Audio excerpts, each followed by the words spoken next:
There is a map to human nature. But for most of us, the edges are burned, and the legend is missing. We walk into relationships thinking that love is a simple transaction. You give kindness, you receive loyalty. You give sacrifice, you receive gratitude. You build a home, and you expect peace. But then, the script flips. The ground shifts.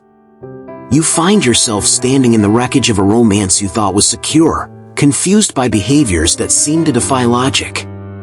Why does she pull away when you give her everything? Why does peace seem to bore her? Why does the goalpost of her satisfaction always seem to move just out of reach? We do not deal in comforting lies. We deal in the mechanics of reality. Today, we are going to open the book on the 7 unspoken dynamics of female psychology. These are not secrets kept out of malice, they are instincts born of evolution and emotion.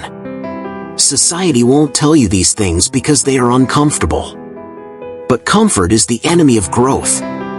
If you are tired of the confusion, if you are tired of the nice guy cycle, then turn off your distractions.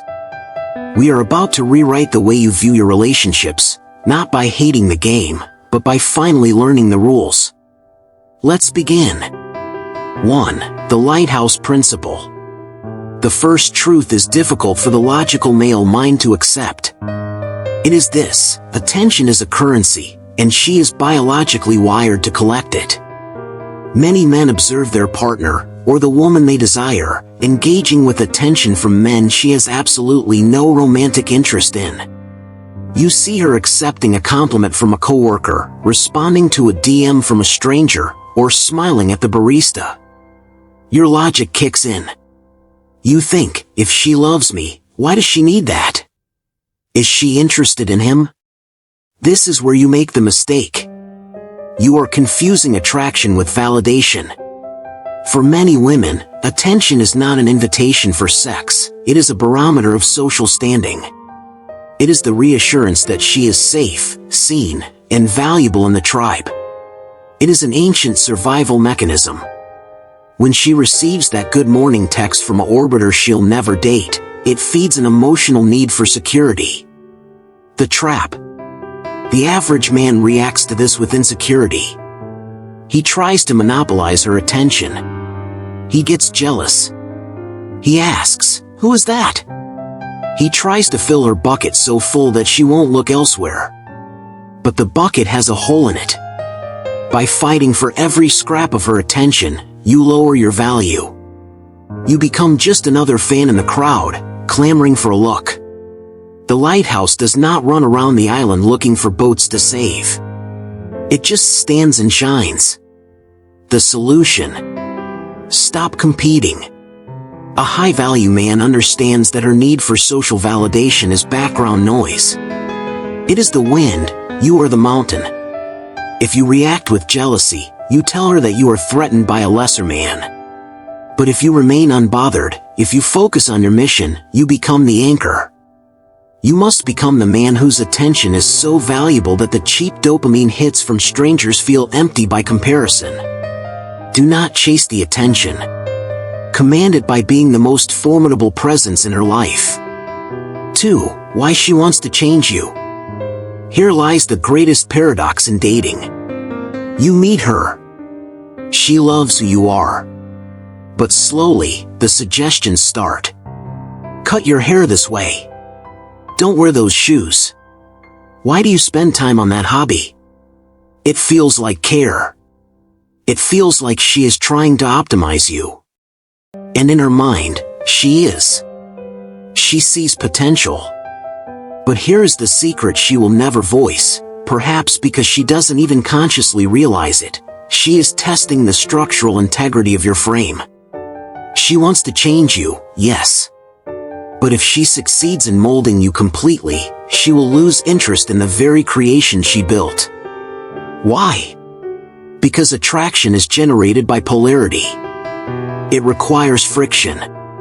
If you are soft clay that she can reshape on a whim, there is no friction. There is no challenge. A woman wants a man she can trust to lead, and if she can dismantle your personality and rebuild it to her liking, she subconsciously realizes you are not strong enough to lead her.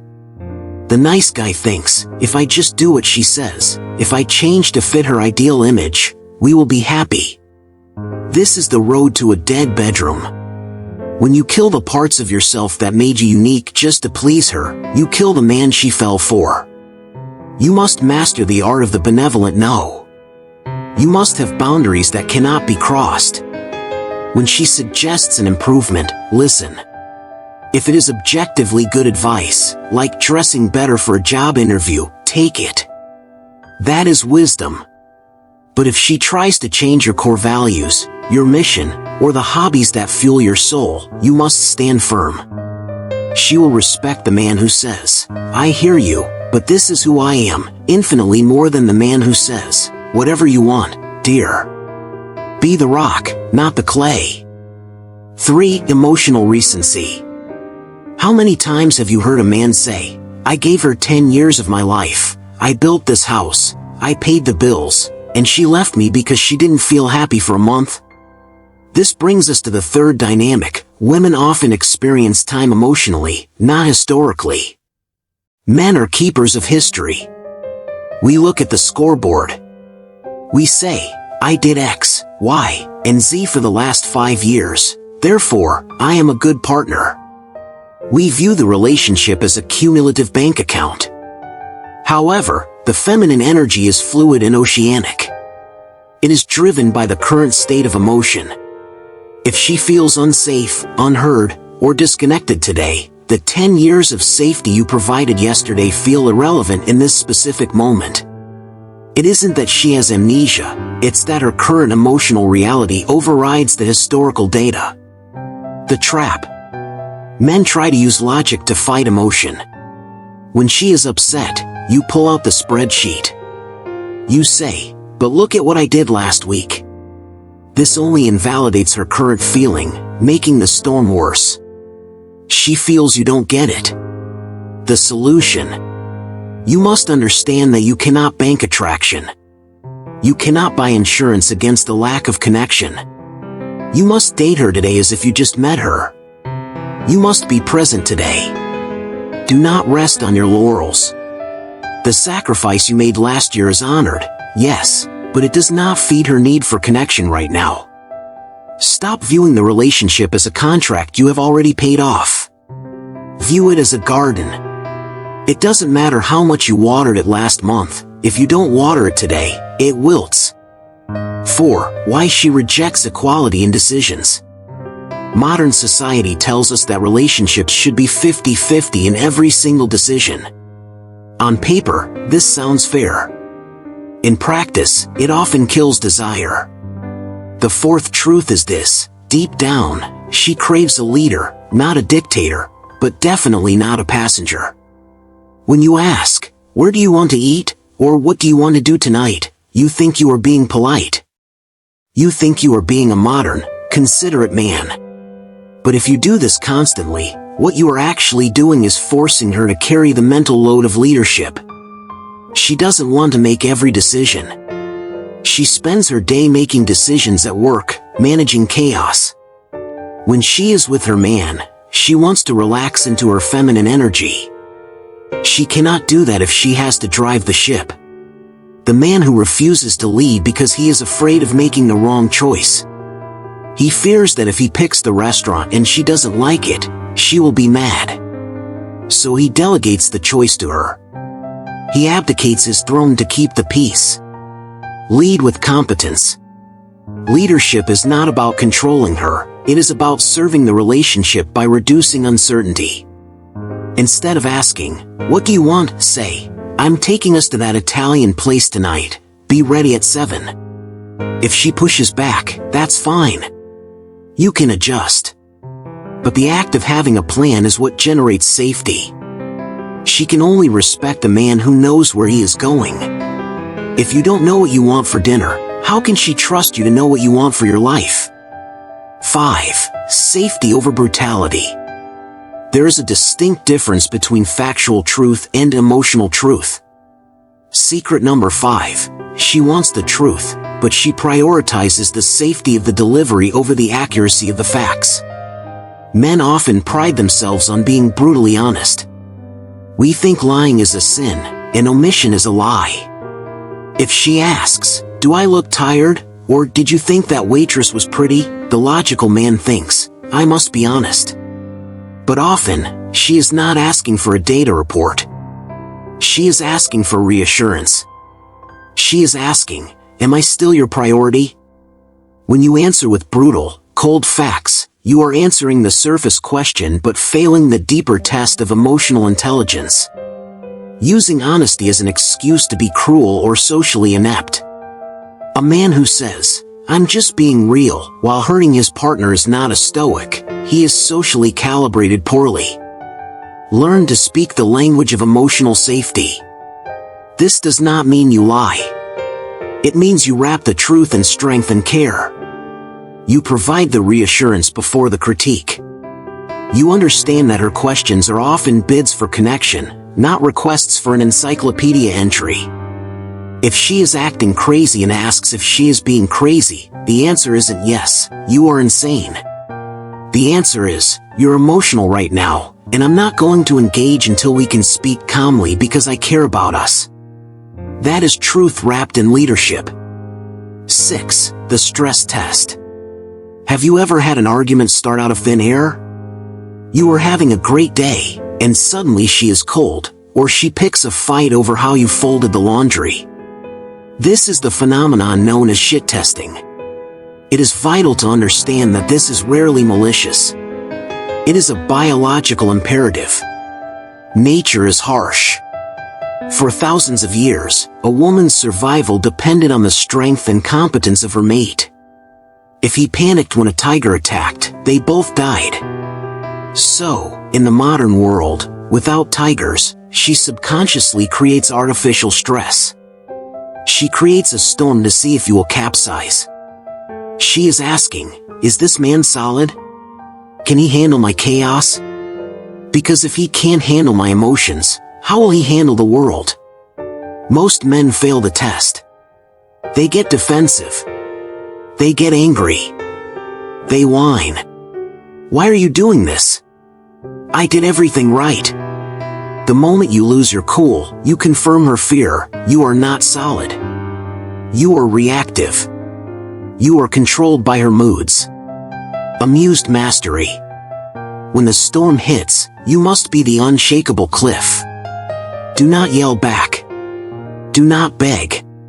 Do not apologize for things you didn't do. Look at the test with a smirk. Realize what it is. It is a request for strength. If you stay calm, if you refuse to be dragged into the drama, her respect for you will skyrocket. She will feel safe because she knows her emotions cannot destroy you. 7. The myth of enough. This final truth is the hardest for men who seek comfort.